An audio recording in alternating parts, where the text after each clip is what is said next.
So yeah, school was an experience and a half. I love school, like school, but I love going to school. However, teachers and the academic side really wasn't me. More of a visual audio person and learned through feeling and practical. And in school it was just all reading, and that scared the shit out of me. With that, didn't get good grades, and then later found out that I was actually being bullied by the teachers. And back in school, didn't feel that it was right. I used to think, what are you doing? That's not right. You can't do that as an adult.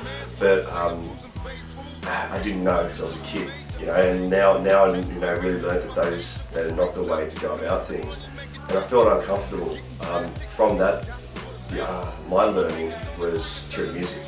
And gangster rap was coming out at the time, and at that time it was really cool and it was all glorified and all that. That's how I got into it, and thought it was just tough and rough, and that was how I gravitated.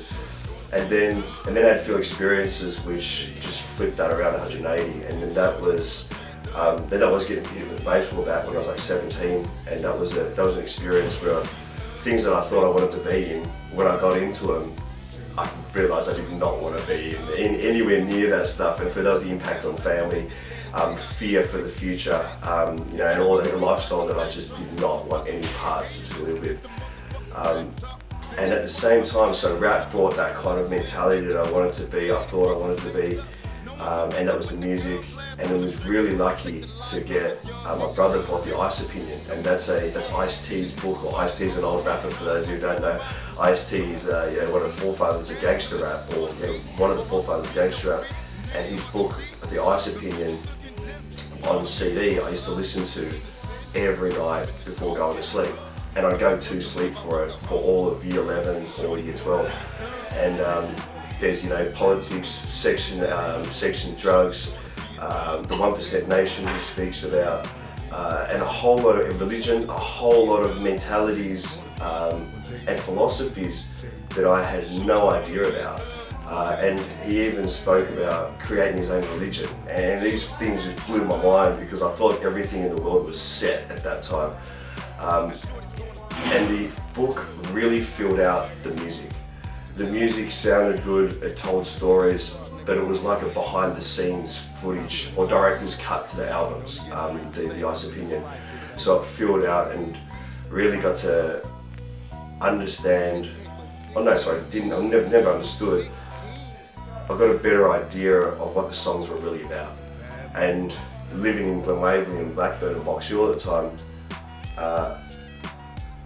I didn't know that people over in America were going through extreme poverty, were segregated or isolated, were limited, and there's single mothers, there's one parent families, there's whole situations which I had no idea about living in Australia.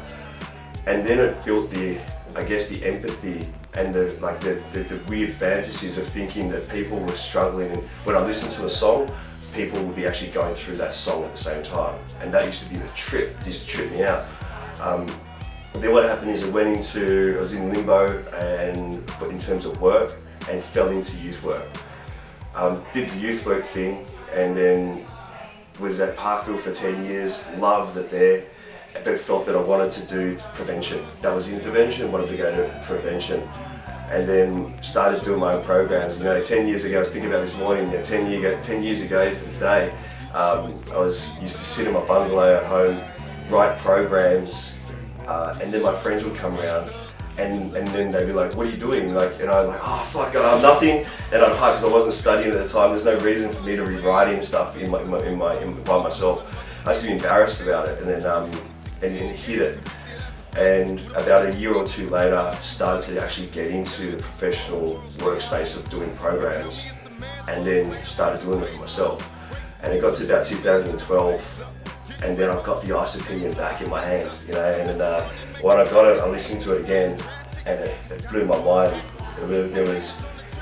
There was word for word sentences and phrases, philosophies and metaphors that I'd been using for the last 13, 14 years, subconsciously, that I'd put into my head, Ice-T put into my head in 1997, 96, 95. and they were all the blueprint for my half of the Chin Up project.